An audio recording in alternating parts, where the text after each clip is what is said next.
Alright, so got all these fasteners off enough to pull the grill out and access the horn fastener here. So all I did really was remove this one clip from the frame on this wire harness leading to the grill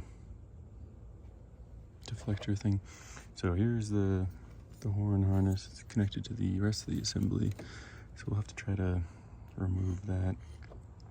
But the horn itself is accessible with this one fastener. All right, well, I ended up removing the wire as far as I could, the horn wire, and so basically I got it back to this joint with the thick part of the harness. And I did have to untwist the harness going out to the grill.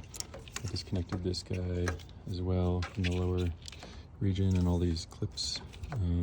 So basically this guy down here, you have to lift up on this tab in here. You could try to push this down, but it didn't really work too well for me. It was pretty dirty, so I just kind of tapped it with a screwdriver and got the dirt off. So now I'm trying to do what I can to tape this back up, this little plastic shroud.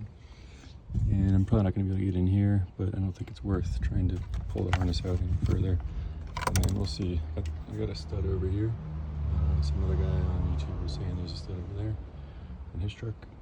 So I'll probably, instead of stringing it straight to it, it'll probably barely reach. I don't really want this wire exposed from the ground. So I'll probably string it over here, splice in some, just a little extension.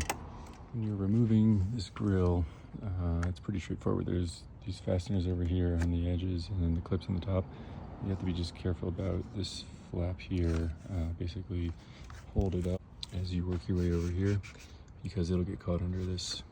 All right, this is how you route this one harness through back to the front, through that slot there, and then pin, and then we've only got the one connection so far. Got bending this quite a bit, cut off that little anti-rotation flange.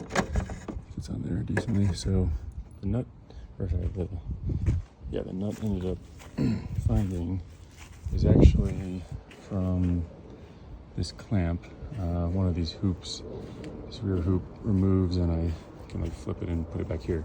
So I ended up getting extra of these clamps on Amazon, so I could weld the one end here and the other end there. And then this nut is from this stud. So yeah, you gotta, I think it's a 10 millimeter, I'm not totally sure, but it's definitely metric. So I ended up adding about 1.5 foot of 14 gauge wire. I had some speaker wire lying around. You can use any wire, and honestly, I think it's probably 20 gauge stock.